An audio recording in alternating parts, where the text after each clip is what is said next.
बृहस्पतिवार व्रत कथा। भारतवर्ष में एक प्रतापी और दानी राजा राज्य करता था। वह नित्य गरीबों और ब्राह्मणों की सहायता करता था। यह बात उसकी रानी को अच्छी नहीं लगती थी। वह न ही गरीबों को दान देती, न ही भगवान का पूजन करती, और राजा को भी दान देने से मना किया करती थी। एक दिन राजा शिकार खेलने वन को गए हुए थे, तो रानी महल में अकेले थी। उसी समय बृहस्पति देव साधु वेश में राजा के महल में भिक्षा के लिए गए। भिक्षा मांगी। रानी ने भिक्षा देने से इनकार किया और कहा, हे साधु महाराज, मैं तो दान पुण्य से तंग आ गई हूँ।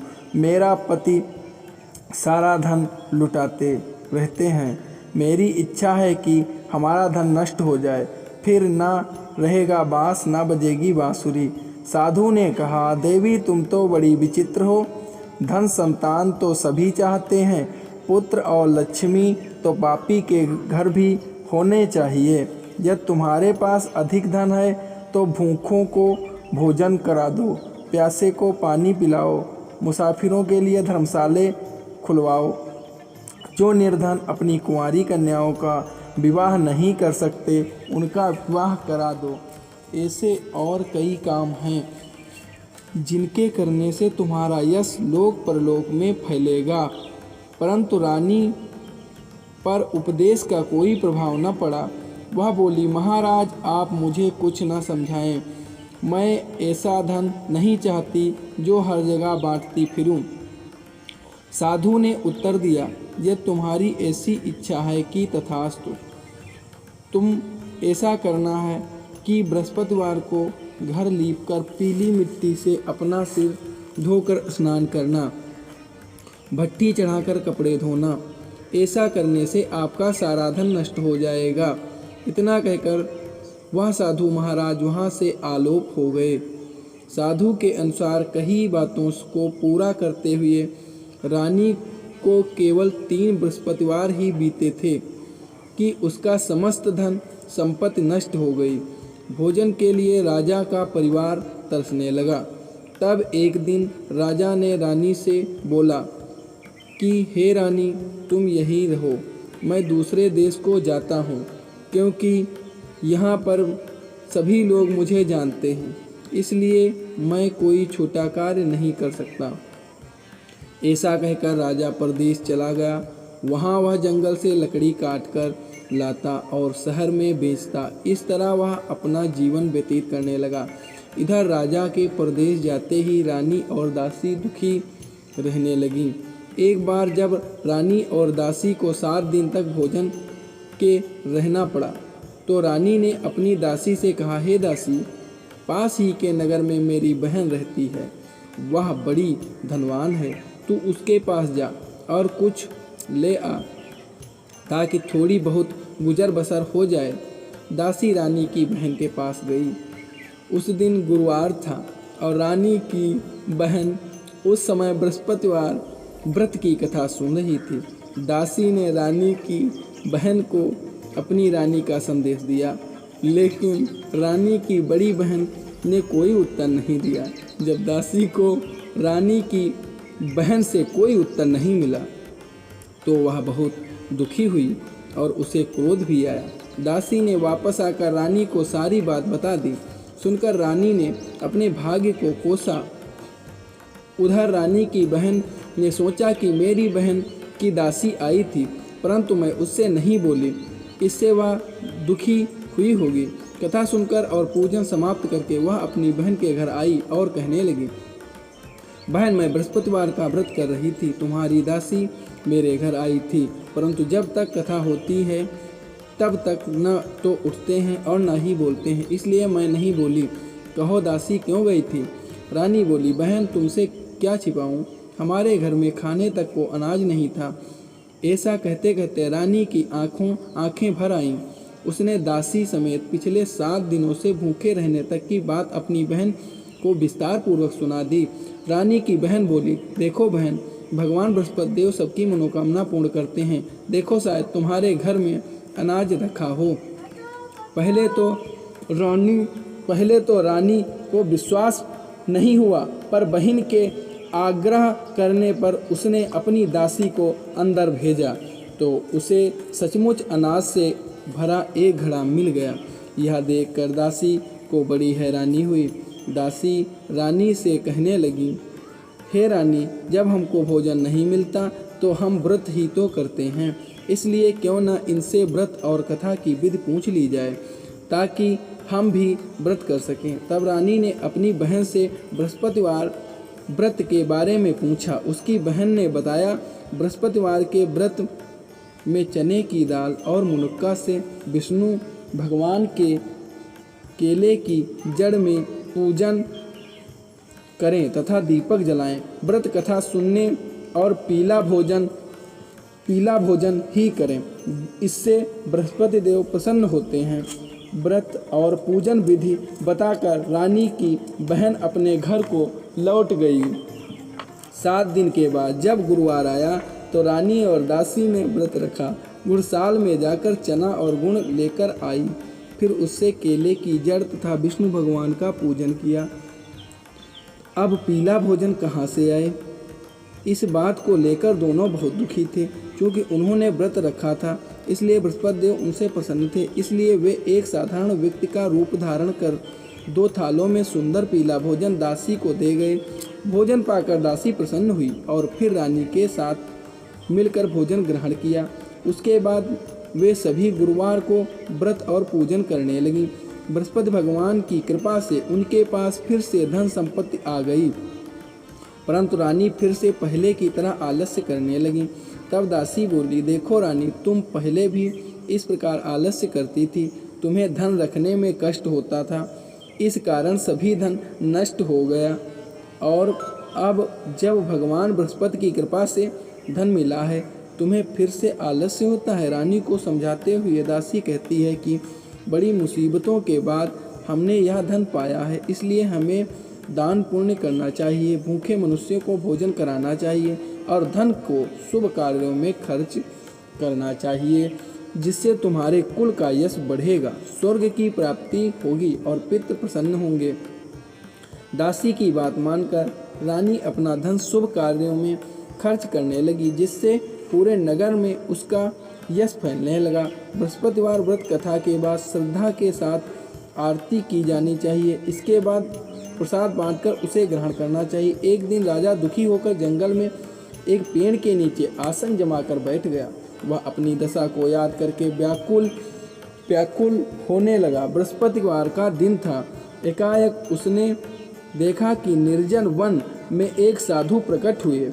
वह साधु वेश में स्वयं बृहस्पति देव थे। लकड़हारे के सामने आकर बोले, हे लकड़हारे, इस सुनसान जंगल में तू चिंता मग्न क्यों बैठा है? लकड़हारे ने दोनों हाथ जोड़कर प्रणाम किया और उत्तर दिया, महात्मा जी, आप सब कुछ जानते हैं, मैं क्या कहूँ।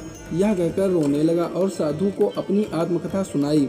महात्मा जी ने कहा, तुम्हारी स्त्री ने बृहस्पतिवार के दिन बृहस्पति भगवान का निरादर किया है, जिसके कारण रुष्ट होकर उन्होंने तुम्हारी यह दशा कर दी। अब तुम चिंता को दूर करके मेरे कहने पर चलो तो तुम्हारे सब कष्ट दूर हो जाएंगे और भगवान पहले से भी अधिक संपत्ति देंगे। तुम बृहस्पति के दिन कथा किया करो, 2 पैसे की चने मुनक्का लाकर उसका प्रसाद बनाओ और शुद्ध जल से लोटे में शक्कर मिलाकर अमृत तैयार करो। कथा के पश्चात अपने सारे परिवार और सुनने वाले प्रेमियों में अमृत व प्रसाद बांटकर आप भी ग्रहण करो। ऐसा करने से भगवान तुम्हारी सब मनोकामनाएं पूरी करेंगे। साधु के ऐसे वचन सुनकर लकड़हारा बोला, हे प्रभु, मुझे लकड़ी बेचकर इतना पैसा नहीं मिलता जिससे भोजन के उपरांत कुछ बचा सकूं। मैंने रात्रि में अपनी स्त्री को व्याकुल देखा है, मेरे पास सब कुछ भी नहीं जिससे मैं उसकी खबर मंगा सकूं। साधु ने कहा, हे लकड़हारे, तुम किसी बात की चिंता मत करो। बृहस्पति के दिन तुम रोजाना की तरह लकड़ियां लेकर शहर को जाओ, तुमको रोज से दुगना धन प्राप्त होगा, जिससे तुम भली भांत भोजन कर लोगे तथा बृहस्पति देव की पूजा का सामान भी आ जाएगा। इतना कहकर साधु अंतर ध्यान हो गए। धीरे धीरे समय व्यतीत होने पर फिर वही बृहस्पतिवार का दिन आया। लकड़हारा जंगल से लकड़ी काटकर किसी शहर में बेचने गया। उसे उस दिन और दिन से अधिक पैसा मिला। राजा ने चना गुड़ आदि लाकर गुरुवार का व्रत किया। उस दिन से उसके सभी क्लेश दूर हुए। परंतु जब दोबारा गुरुवार का दिन आया तो बृहस्पतिवार का व्रत करना भूल गया। इस कारण बृहस्पति भगवान नाराज हो गए। उस दिन उस नगर के राजा ने विशाल यज्ञ का आयोजन किया तथा शहर में यह घोषणा करा दी कि कोई भी मनुष्य अपने घर में भोजन न बनावे, न आग जलावे। समस्त जनता मेरे यहाँ भोजन करने आवे।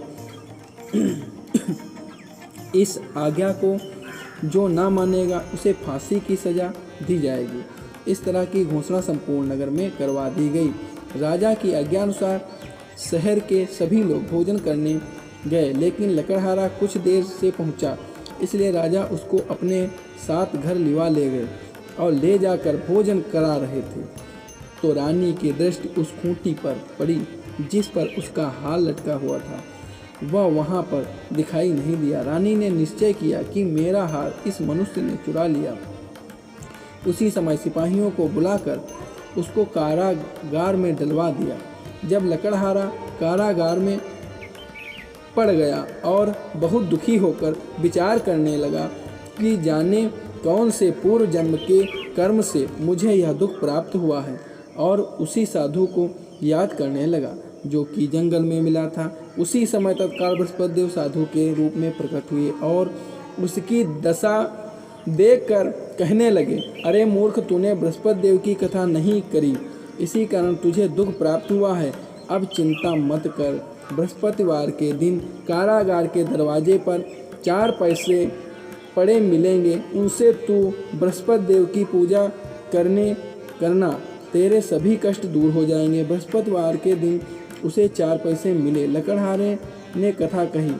उसी रात्रि को बृहस्पति देव ने उस नगर के राजा को स्वप्न में कहा, हे राजा, तुमने जिस आदमी को कारागार में बंद कर दिया है वह निर्दोष है, वह राजा है, उसे छोड़ देना। रानी का हार उस खूंटी पर लटका है। अगर तू ऐसा नहीं करेगा तो मैं तेरे राज्य को नष्ट कर दूंगा। इस तरह रात्रि को के स्वप्न में देखकर राजा प्रातःकाल उठा और खूंटी पर हार देखकर लकड़हारे को बुलाकर क्षमा मांगी तथा लकड़हारे को योग्य सुंदर वस्त्र आभूषण देकर विदा कर दिया। बृहस्पति देव की आज्ञा अनुसार लकड़हारा अपने नगर को चल दिया। राजा जब अपने नगर के निकट पहुंचा तो उसे बड़ा आश्चर्य हुआ।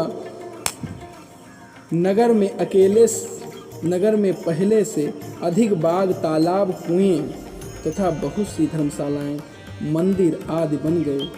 राजा ने पूछा, यह किसका बाग और धर्मशाला है? तब नगर के सब लोग कहने लगे, यह सब रानी और बांदी के हैं। तो राजा को आश्चर्य हुआ और गुस्सा भी आया। जब रानी ने यह खबर सुनी कि राजा आ रहे हैं तो उन्होंने बांदी से कहा, हे दासी, देख, राजा हमको कितनी बुरी हालत में छोड़ गए थे। हमारी ऐसी हालत देखकर वह लौट न आ जाएं, इसलिए तू दरवाजे पर खड़ी हो जा। आज्ञा अनुसार दासी दरवाजे पर खड़ी हो गई। राजा आए तो उन्हें अपने साथ लिवा लाई। तब राजा ने क्रोध करके अपनी रानी से पूछा कि यह धन तुम्हें कैसे प्राप्त हुआ है? तब उन्होंने कहा, हमें यह सब धन बृहस्पति देव के इस व्रत के प्रभाव से प्राप्त हुआ है। राजा ने निश्चय किया कि 7 रोज बाद तो सभी बृहस्पति देव का पूजन करते हैं, परंतु मैं प्रतिदिन दिन में 3 बार कहानी तथा रोज व्रत किया करूँगा। अब हर समय राजा के दुपट्टे में चने की दाल बंधी रहती तथा दिन में 3 बार कहानी कहता। एक रोज राजा ने विचार किया कि चलो अपनी बहन के यहाँ हो आवें। इस तरह निश्चय कर राजा घोड़े पर सवार हो अपनी बहन के यहाँ को चलने लगा। मार्ग में उसने देखा कि कुछ आदमी एक मुर्दे को लिए जा रहे हैं। उन्हें रोककर राजा कहने लगा, अरे भाइयों, मेरी बृहस्पति देव की कथा सुन लो। वो बोले, लो, हमारा तो आदमी मर गया है, इसको अपनी कथा की पड़ी है। परंतु कुछ आदमी बोले, अच्छा कहो, हम तुम्हारी कथा भी सुनेंगे। राजा ने दाल निकाली और जब कथा आधी हुई थी कि मुर्दा हिलने लग गया, और जब कथा समाप्त हो गई तो राम राम करके मनुष्य उठकर खड़ा हो गया। आगे मार्ग में उसे एक किसान खेत में हल चलाता मिला। राजा ने उसे देख और उससे बोले, अरे भैया, तुम मेरी बृहस्पतिवार की कथा सुन लो। किसान बोला, जब तक मैं तेरी कथा सुनूंगा तब तक 4 हरैया जोत लूँगा, जा अपनी कथा किसी और को सुनाना। इस तरह राजा आगे चलने लगा। राजा के हटते ही बैल पछाड़ खाकर गिर गए तथा किसान के पेट में बड़ी जोर का दर्द होने लगा। उस समय उसकी माँ रोटी लेकर आई। उसने जब यह देखा तो अपने पुत्र से सब हाल पूछा और बेटे ने सभी हाल कह दिया। तो बुढ़िया दौड़ी दौड़ी उस घुड़सवार के पास गई और उससे बोली कि मैं तेरी कथा सुनूंगी, तू अपनी कथा मेरे खेत पर चलकर ही कहना।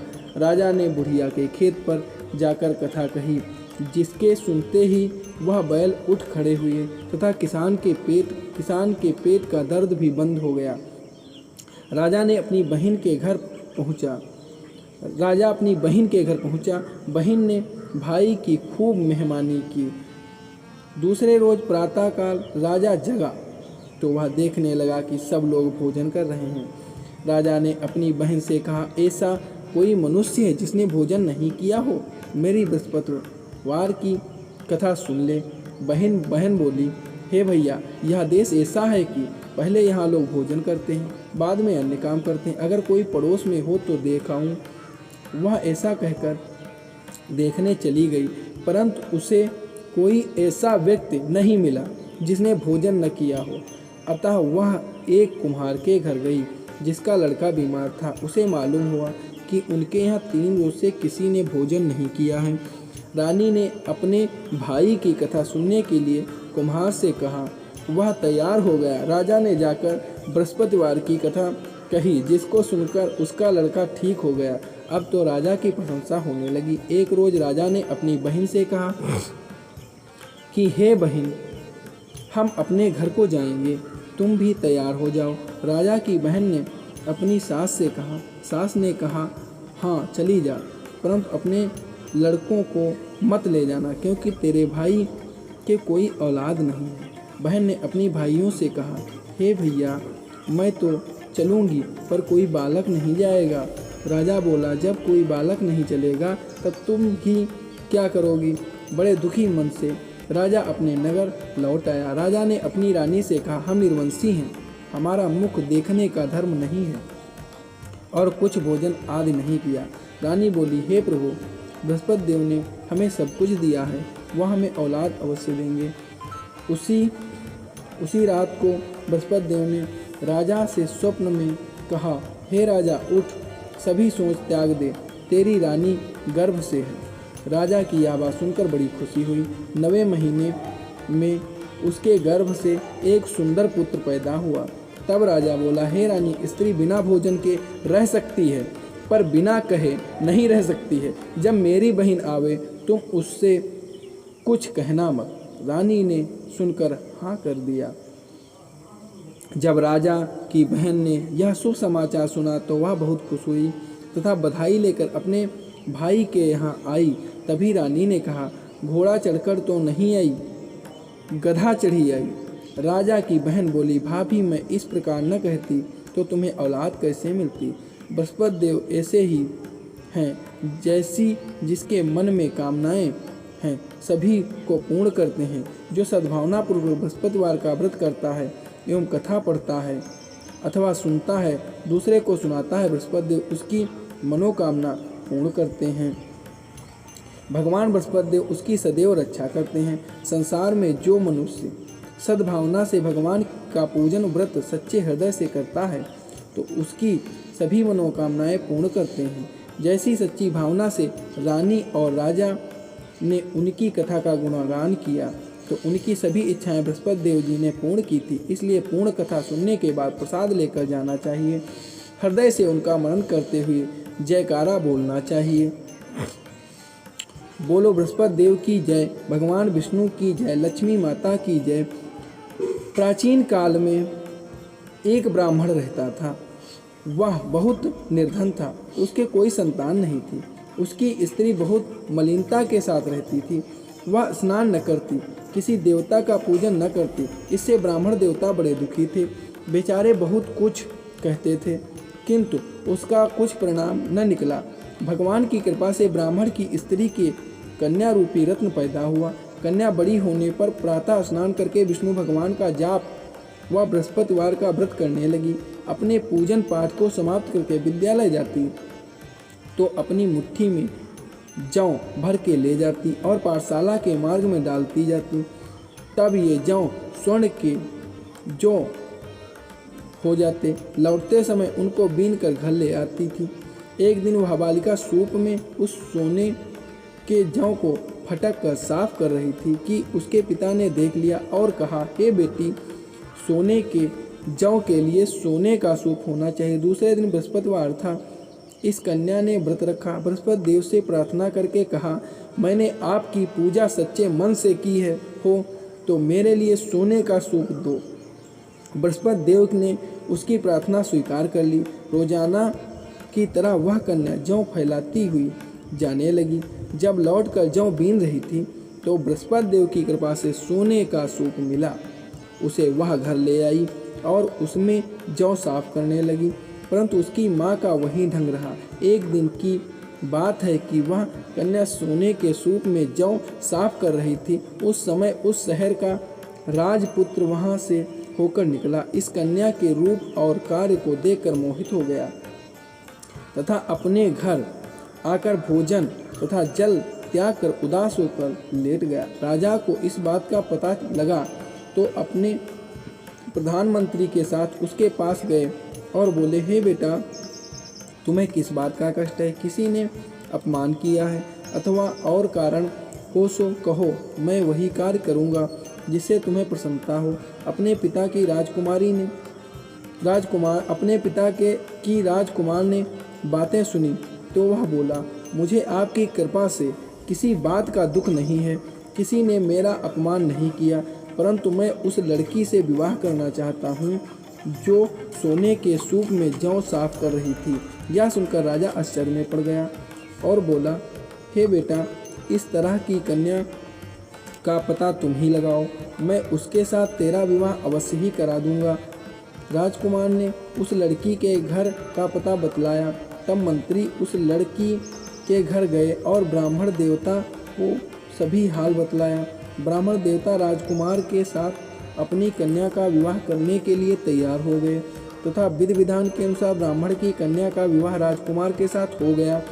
कन्या के घर से जाते ही पहले ही की भांति उस ब्राह्मण देवता के घर में गरीबी का निवास हो गया। अब भोजन के लिए भी अन्न बड़ी मुश्किल से मिलता था। एक दिन दुखी होकर ब्राह्मण देवता अपनी पुत्री के पास गए। बेटी ने पिता की दुखी अवस्था को देखा और अपनी माँ का हाल पूछा। तब ब्राह्मण ने सभी हाल कहा। कन्या ने बहुत सा धन देकर अपने पिता को विदा कर दिया। इस तरह ब्राह्मण का कुछ समय सुखपूर्वक व्यतीत हुआ। कुछ दिन बाद फिर वही हाल हो गया। ब्राह्मण फिर अपनी कन्या के यहाँ गया और सारा हाल कहा तो लड़की बोली, हे पिताजी, आप माताजी को यहाँ लिवा लाओ, मैं उसे विधि बता दूंगी जिससे गरीबी दूर हो जाए।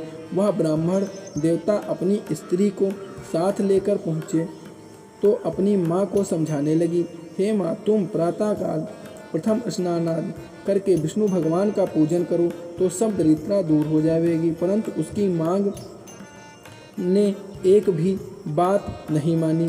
प्रातःकाल उठकर अपनी पुत्री के बच्चों की जूठन को खा लिया। इससे उसकी पुत्री को भी बहुत गुस्सा आया और एक रात को कोठरी से सभी सामान निकाल दिया और अपनी माँ को उसमें बंद कर दिया। प्रातःकाल उसे निकाला तथा स्नान आदि करके पाठ करवाया तो उसकी माँ की बुद्धि ठीक हो गई और फिर प्रत्येक बृहस्पतिवार को व्रत रखने लगी। इस व्रत के प्रभाव से उसके माँ बाप बहुत ही धनवान और पुत्रवान हो गए और बृहस्पति जी के प्रभाव से इस लोक के सुख भोगकर स्वर्ग को प्राप्त हुए। सब बोलो विष्णु भगवान की जय, लक्ष्मी माता की जय, बृहस्पति देव भगवान